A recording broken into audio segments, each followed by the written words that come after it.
Assalamualaikum warahmatullahi wabarakatuh.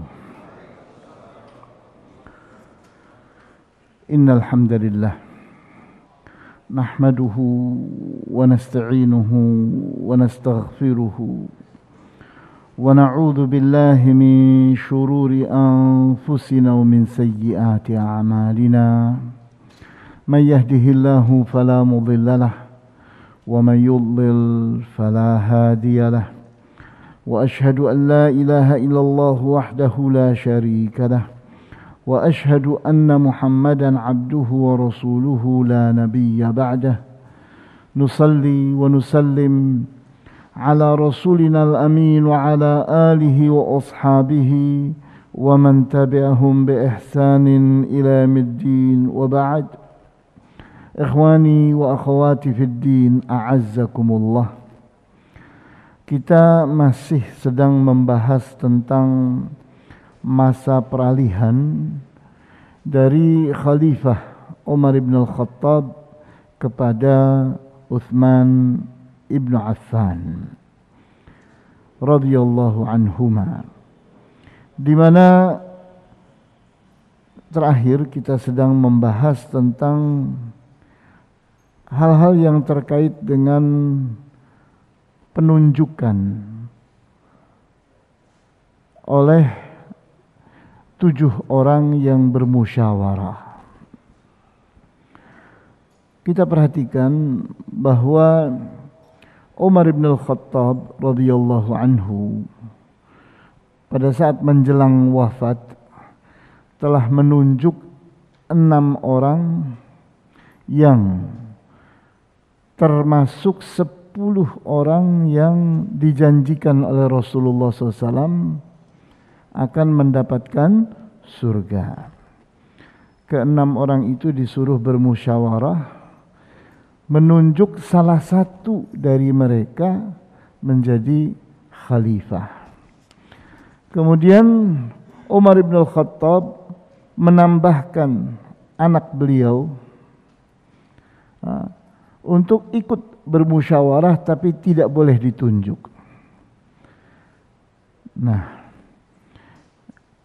dari sini kita lihat inilah tim formatur atau ahlul halli wal aqdi yang ditunjuk oleh Umar ibn al-Khattab radhiyallahu anhu. Pendek cerita, Abdurrahman ibn Auf pada saat itu pula menyebutkan bahwa dirinya tidak ingin dipilih, sehingga tinggal 5 oranglah yang berhak untuk dipilih. Karena dari 6 itu Abdurrahman ibn Auf mengeluarkan dirinya, tidak ingin dipilih. Maka mereka pun bersepakat menunjuk Abdurrahman ibn Auf sebagai ketua tim formatur atau ketua ahlul halli wal aqdi. Kemudian mereka pun bermusyawarah, muncullah dua nama, yaitu Uthman ibn Affan dan Ali ibn Abi Talib. Kedua-duanya bukanlah orang yang berambisi kepada khilafah. Tidak ada ambisi pada mereka. Mereka pun semestinya seperti kita juga ingin menghindar dari amanah. Karena khilafah itu adalah amanah yang berat. Kemudian pendek cerita, tidak putus di tengah mereka siapa yang harus dipilih di antara 2 orang ini, karena dua-duanya sama kuatnya. Maka Abdurrahman ibn Auf pun memutuskan untuk berkeliling dari kampung-kampung Madinah, sehingga beliau masuk kampung keluar kampung bertanya kepada orang-orang yang ada di sana. Ada 2 pilihan untuk menjadi khalifah, yaitu Uthman ibn Affan dan Ali ibn Abi Talib. Menurut kalian siapa yang tepat? Begitu beliau bertanya kepada para penduduk Madinah. Sampai akhirnya terbukti bahwa mereka hampir semuanya memilih Utsman ibnu Affan. Maka oleh Abdurrahman ibnu Auf diputuskan yang menjadi khalifah adalah Utsman ibnu Affan. Kemudian kita pun pada saat yang lalu telah terhenti berbicara tentang bukti-bukti kuat ilmiah yang menunjukkan bahwa Utsman ibnu Affan itu memang berhak menjadi khalifah. Di sini berderet dalil dan di sini saya akan ambilkan 9 di antaranya. Mudah-mudahan antum bisa bersabar supaya antum juga bisa menjawabi orang-orang Syiah, karena orang-orang Syiah itu sangat jahat terhadap Utsman ibnu Affan. Dan rujukan yang paling luar biasa dalam membahas masalah ini adalah kitab Minhajus Sunnah. Kitab Minhajus Sunnah yang ditulis oleh Syekhul Islam Ibnu Taimiyah. Nah, yang pertama adalah apa yang tersebut di dalam hadis riwayat Al-Bukhari, di mana diceritakan di sana tentang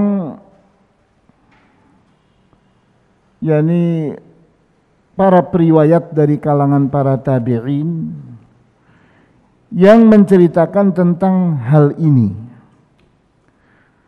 di mana mereka itu menceritakan bagaimana Umar ibn al-Khattab radhiyallahu anhu menunjuk syura pada 6 orang yang Rasulullah sallallahu alaihi wasallam wafat dalam keadaan ridho kepada mereka. Kemudian diceritakan pula dalam riwayat itu bahwa Abdurrahman ibn Auf mengeluarkan dirinya untuk dipilih. Jadi tidak ingin dipilih. Kemudian diceritakan sampai berakhir pada keputusan menunjuk Utsman ibn Affan. Nah, riwayat ini menurut Ibnu Taimiyah adalah riwayat yang terkuat berbicara tentang kejadian Syura. Jadi ini riwayat ini diriwayatkan oleh siapa tadi? Al-Bukhari. Diriwayatkan oleh Al-Bukhari. Kemudian ini yang pertama. Yang kedua, Syekhul Islam Ibnu Taimiyah menyebutkan bahwa antara Utsman dan Ali radhiyallahu anhuma itu tidak ada masalah, tidak ada keributan, tidak ada perebutan, bahkan hubungan di antara mereka berdua itu sangat-sangat akrab. Nah, maka Syekhul Islam Ibnu Taimiyah menukil perkataan dari Al-Imam Ahmad. Menukil perkataan dari Al-Imam Ahmad.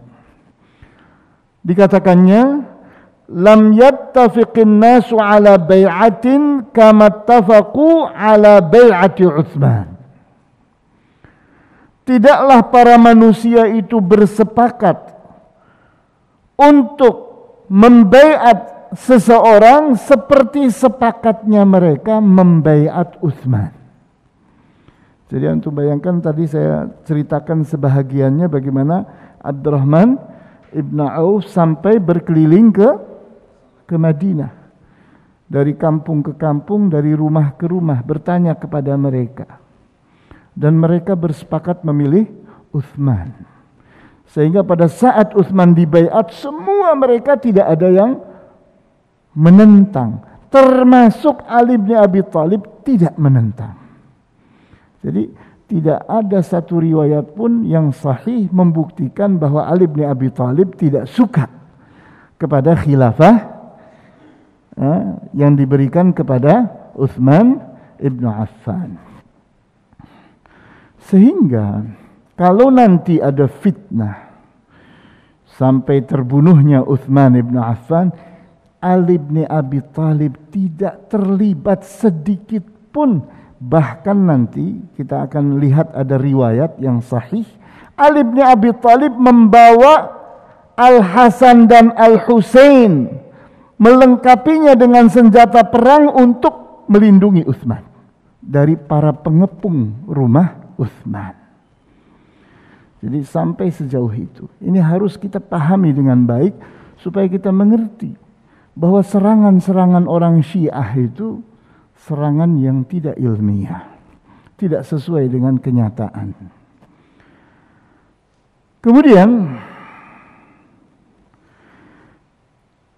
wallahul muslimuna ba'da tashawurihim 3 ayyam. Mereka itu memutuskan pemilihan tersebut setelah bermusyawarah 3 hari. Bayangkan 3 hari. Bukan sesuatu yang mudah. 3 hari ke-6 atau ke-7 orang tadi bermusyawarah, yakni dengan tidak mudahnya. Wahum mu'talifuna muttafiquna mutahabbuna mutawariduna mu'tasimuna bihablillahi jami'a. Mereka semua yang bermusyawarah itu adalah orang-orang yang saling bersahabat, saling bersaudara, saling mencintai. Benar-benar yakni hubungan di antara mereka itu kuat, akrab. Semua mereka sama-sama berpegang kepada tali Allah. Waqad abharahumullah. Dan Allah buktikan bahwa mereka itu Allah muliakan, Allah menangkan. Wa abhara bihim ma bu'itha bihi nabiyahu minal huda wa dinil haqq. Wa nasarahum 'alal kuffar wa futiha bihim bilad Syam wal Iraq wa ba'di Khurasan. Dan ke-6 orang itu terbukti sampai akhir hayatnya adalah orang-orang yang benar-benar diagungkan oleh Allah, meninggal dunia dalam rangka membela agama ini.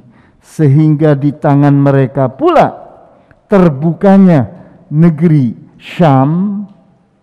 Negeri Syam itu Suriah,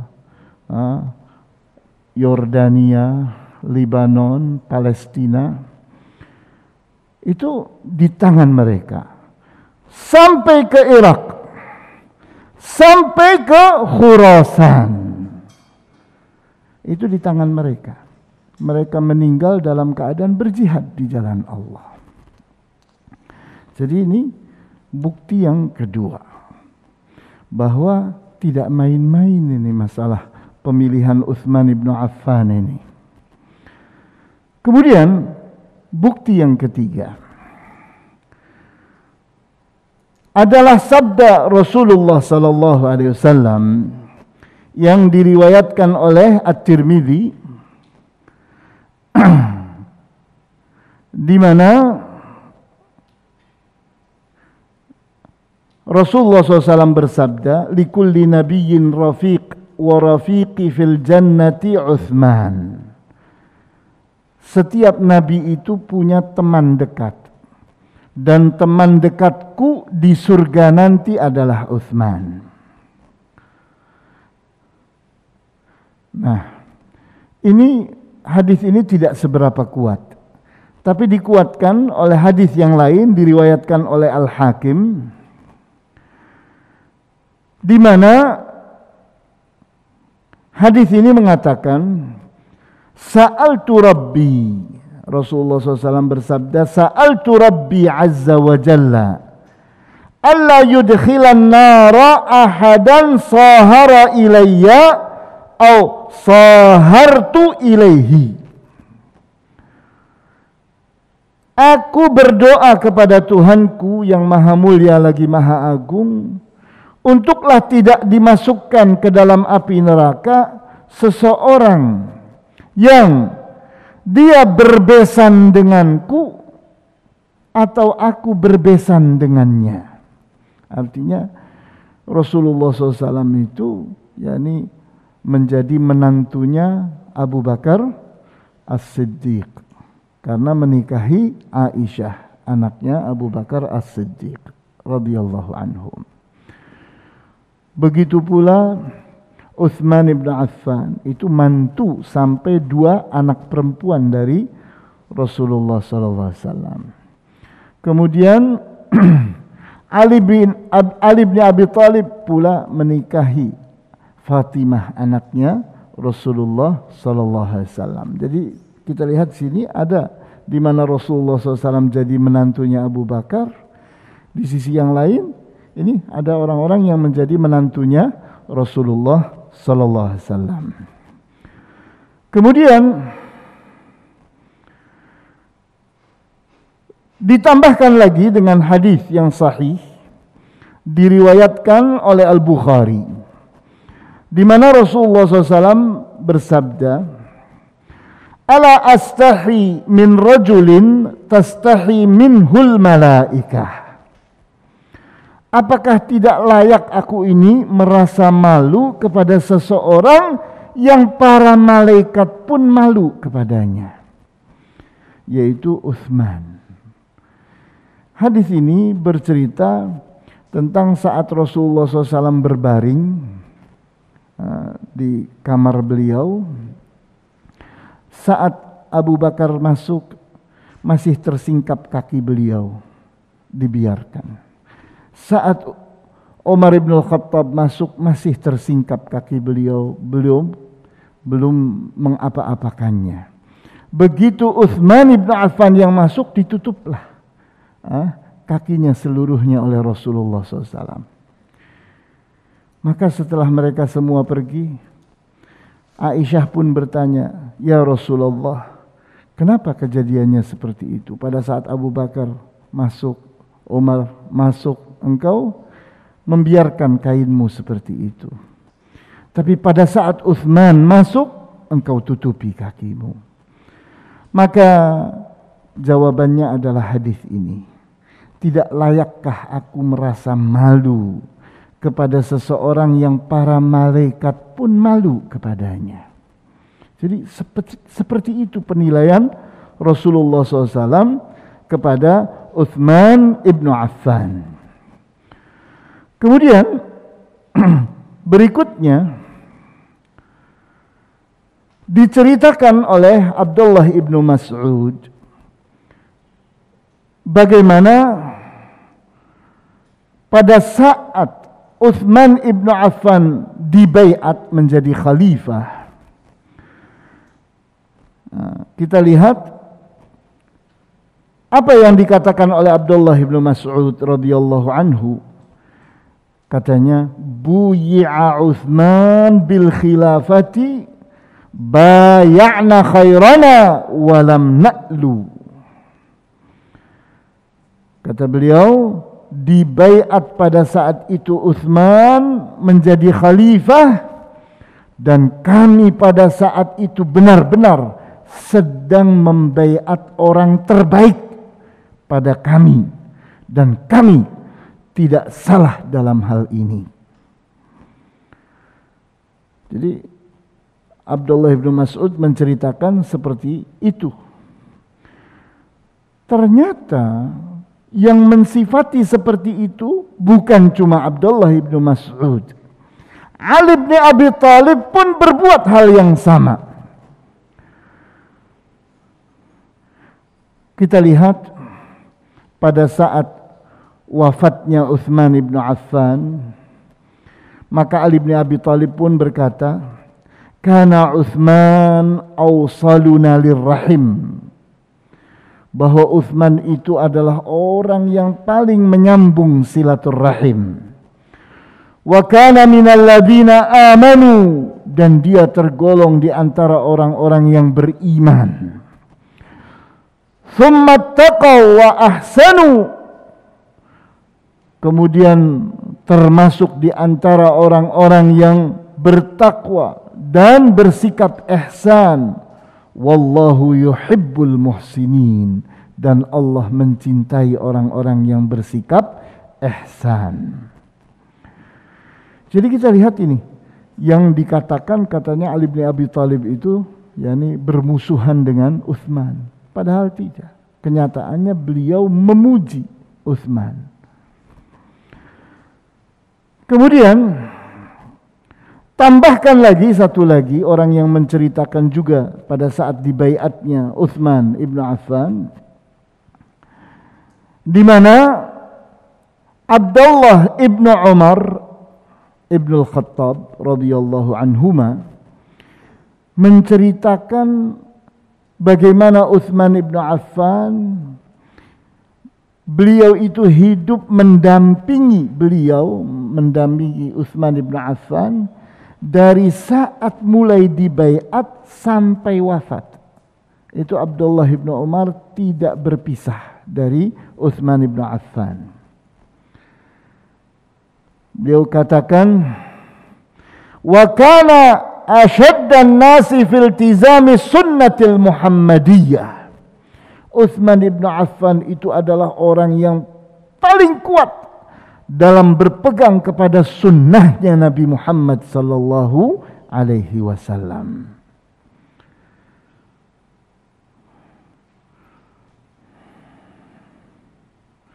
Kemudian berikutnya yang kelima, kita perhatikan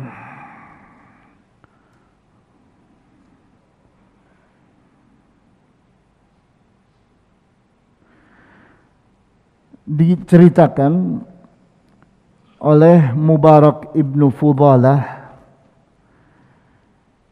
katanya, sami'tu Utsman yakhtubu wa huwa yaqul, aku mendengar Utsman berkhutbah, berbicara, dan beliau berkata, ya ayyuhan nasu ma tanqimuna alayya wa ma min yawmin illa wa antum taqtasimuna fihi khaira. Wahai para manusia, apa yang kalian serang diriku, padahal tidak ada suatu hari kecuali kalian itu berbagi kebaikan.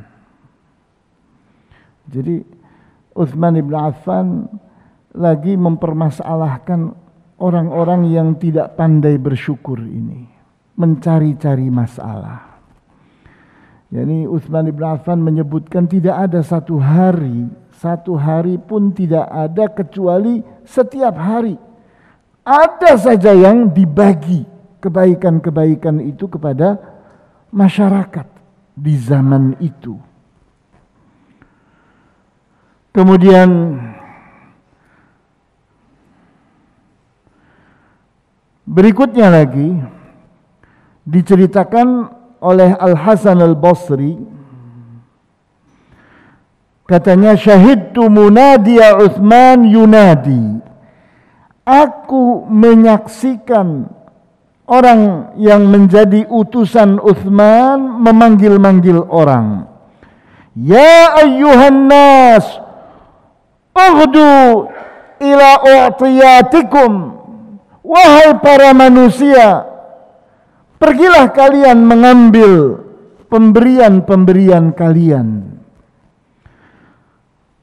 Fayafdaun wa ya'khudhunaha wafiyatan, mereka pun pergi dan mengambilnya dengan jatah yang cukup. Ya ayyuhan nas ughdu ala arzaqikum, wahai para manusia, pergilah kalian mengambil rizki kalian. Fayafdaun wa ya'khudhunaha wafiyatan, dan mereka pun pergi mengambilnya dengan jatah yang cukup. Jadi kemakmuran yang terjadi di zaman khilafah Utsman ibn Affan. Kemudian berikutnya, bukti ilmiah yang keenam adalah apa yang diceritakan oleh orang yang hidup di zaman itu, yaitu Ibnu Sirin. Beliau hidup, seorang tabi'i tua, hidup di zaman Utsman ibn Affan. Katanya, kathural mal fi zamani Utsman hatta bi'at jariyatun biwazniha.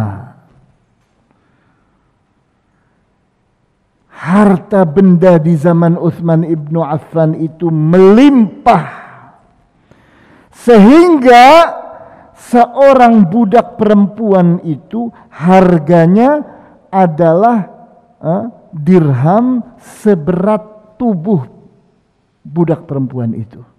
Harganya sampai seperti itu. Wa farasun bimi'ati alfi dirham. Harga seekor kuda itu 100.000 dirham. Wa nakhlatun bi alfi dirham, dan satu pohon korma harganya 1.000 dirham.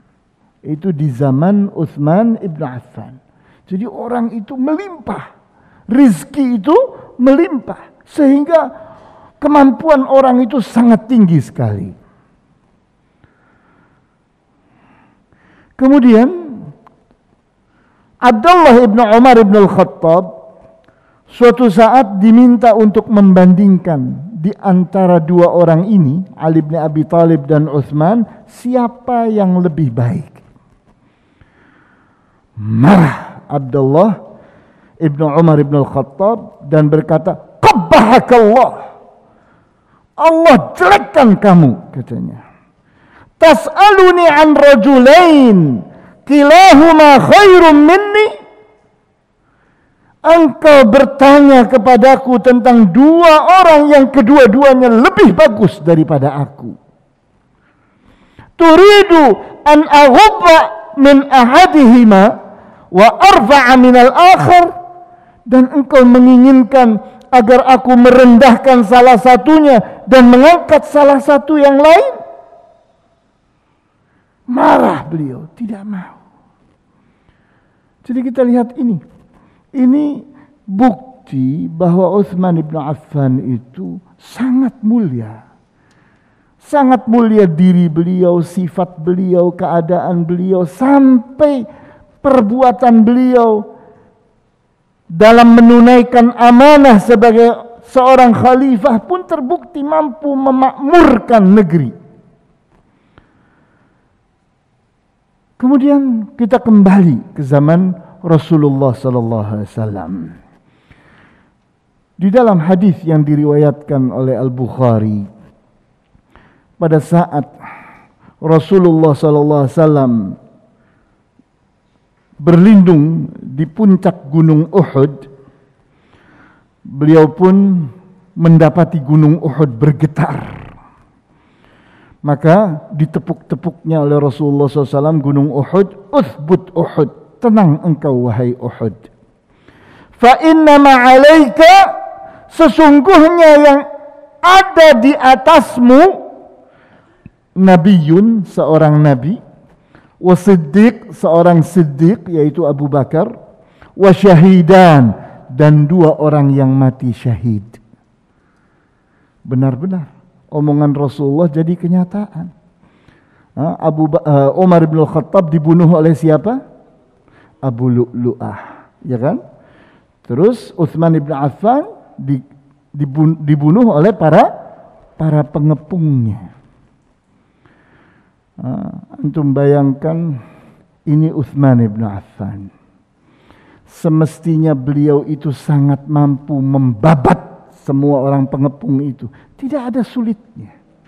Tentara Islam sedang kuat-kuatnya pada saat itu. Tapi beliau tidak mau melakukan itu. Beliau tidak mau ada korban satu tetes darah untuk membela diri beliau, tidak mau.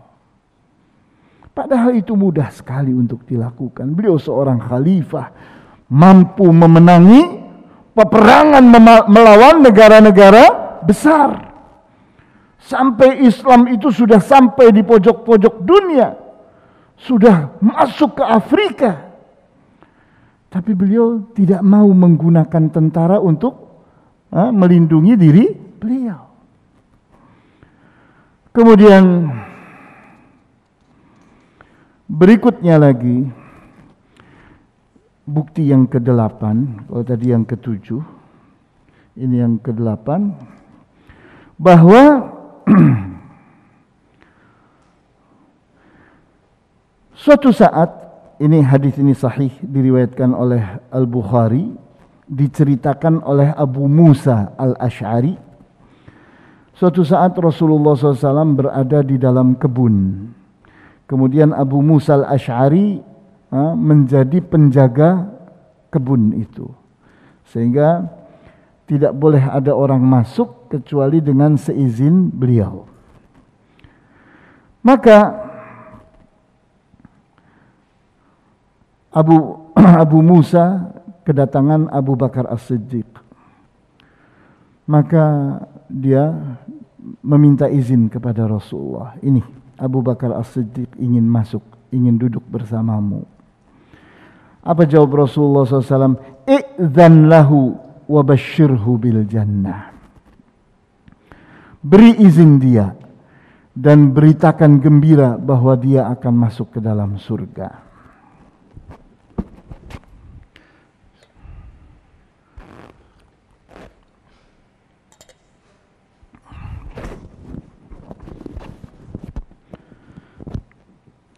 Kemudian datanglah orang yang kedua, yaitu Umar ibn al-Khattab. Maka Abu Musa meminta izin lagi kepada Rasulullah. Dijawab oleh Rasulullah, "I'dzan lahu wa basyirhu bil jannah." Beri izin dia dan beritakan gembira bahwa dia akan mendapatkan surga. Kemudian datanglah orang yang ketiga, yaitu Utsman ibn Affan. Apa kata Rasulullah SAW? I'dzan lahu wa basyirhu bil jannah ala balwan satusibuhu. Beri izin dia dan beritakan bahwa dia akan mendapatkan surga disebabkan oleh musibah yang akan menimpanya.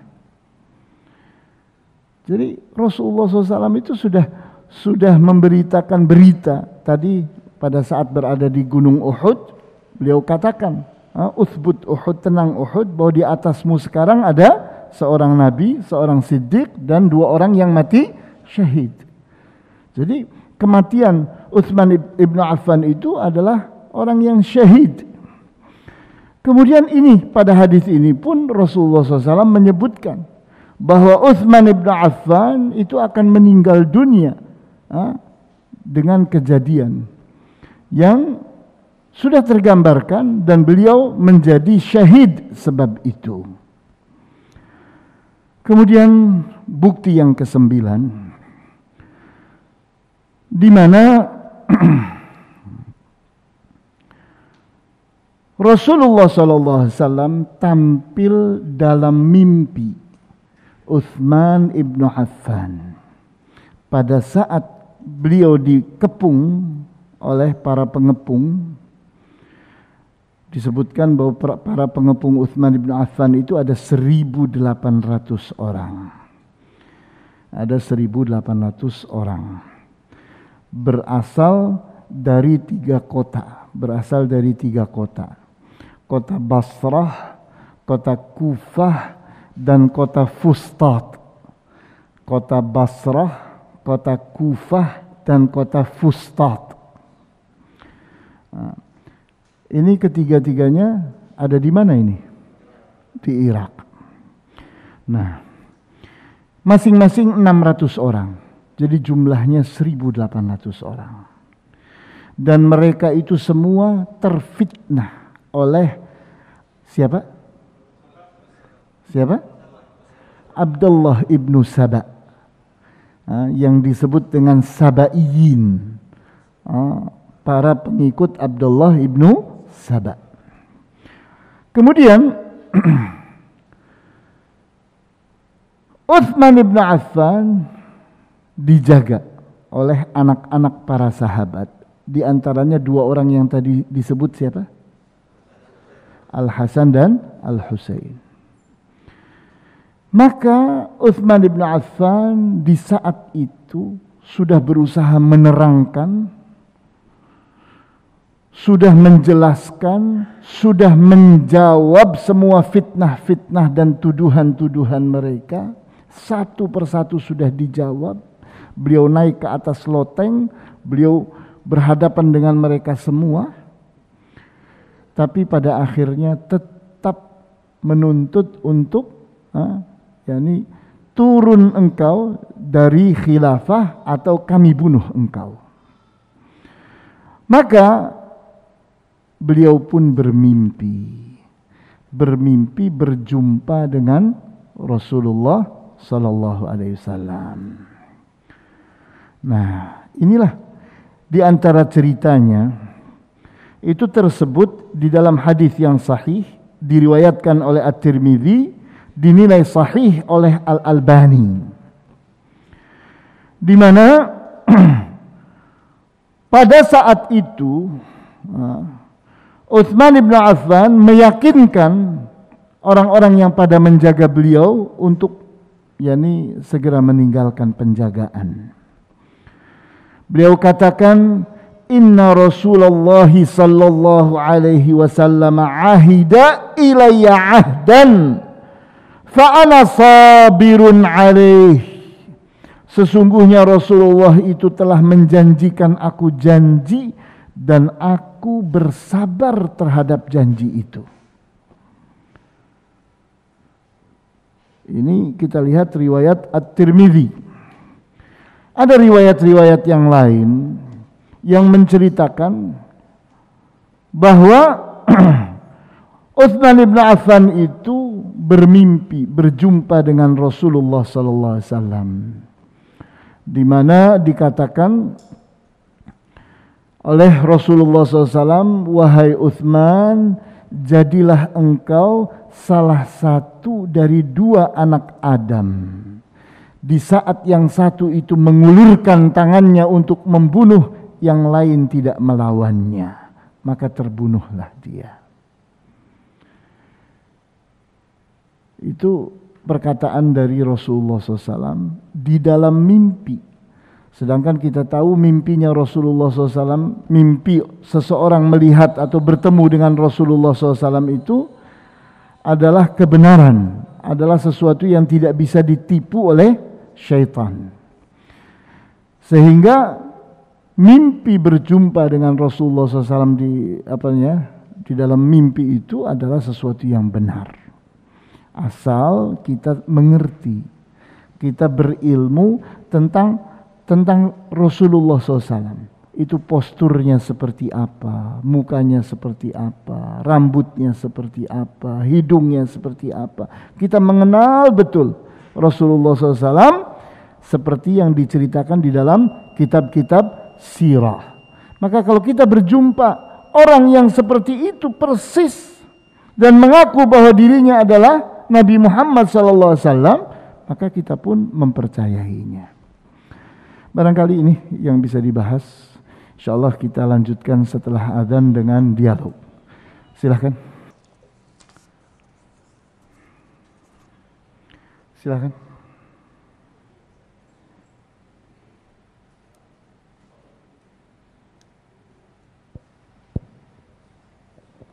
Ya. Ada pertanyaan? Oh ya, silahkan. Tolong jangan dimatikan ya mikrofon.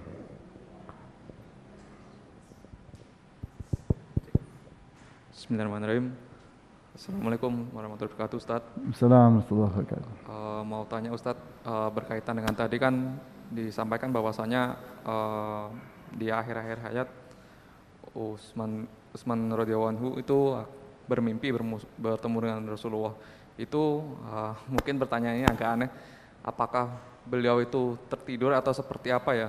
Saya membayangkan ketika mungkin itu mungkin dibacakan hadis itu ke sebagian orang-orang yang mungkin berpemahaman liberal atau apa, pasti mereka akan menjawabnya dengan bahasan-bahasan logis seperti ini keadaan sedang genting, apakah mungkin beliau itu tertidur atau seperti apa gitu. Itu pertanyaannya, Ustaz. Ya, mohon maaf kalau pertanyaannya salah. Sebetulnya masalah tidur itu adalah sebuah kenikmatan yang Allah berikan kepada manusia. Sehingga di saat seseorang itu tidak cinta kepada dunia, maka tidak mudah untuk sedih dan tidak mudah untuk takut. Di saat kita berbicara kenapa sih seseorang sedih dan takut? Jawabnya karena cinta kepada dunia. Sedih dan takut itu bedanya hanya masalah waktu. Di saat kita takut kehilangan, belum terjadi kehilangan itu, maka orang menyebutnya takut. Di saat kehilangan itu telah terjadi, maka orang menyebutnya apa? Sedih. Jadi bedanya cuma masalah waktu saja. Takut dan sedih itu dua hal yang serupa. Bedanya kita mencintai sesuatu. Di saat sesuatu ini kita cintai dan kita khawatir bahwa ini akan hilang, belum hilang, maka orang menyebutnya takut hilang, ya kan? Di saat sudah benar-benar hilang, seseorang merasa sedih, kehilangan sesuatu yang dicintainya. Nah, orang seperti Utsman ibn Affan itu tidak cinta kepada dunia. Sehingga tidaklah beliau itu terhalang untuk bisa tidur karena kejadian genting. Di mata kita sebagai sesuatu yang genting, tapi buat Utsman ibn Affan biasa saja. Beliau itu berperang bersama Rasulullah SAW, yakni seorang pendekar, seorang pemberani, seorang tentara, seorang yang betul-betul siap berjihad di jalan Allah. Jadi bukan seorang penakut Utsman ibn Affan. Sehingga Utsman ibn Affan untuk bisa tidur itu bukan masalah, apalagi dijaga beliau itu oleh anak-anak para sahabat. Dan beliau kalau mau itu tinggal menyebut panggilkan tentara 1.000 orang atau 10.000 orang atau 100.000 orang, akan datang jumlah tentara itu.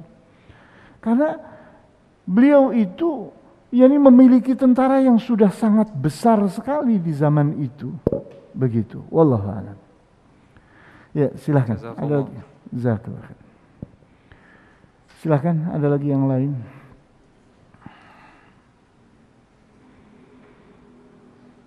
Ya.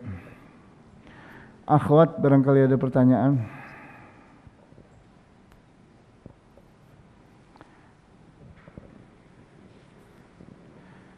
Ya. Tidak ada pertanyaan lagi? Cukup? Baiklah, kalau kita anggap cukup, kita tutup. Akhwat ada?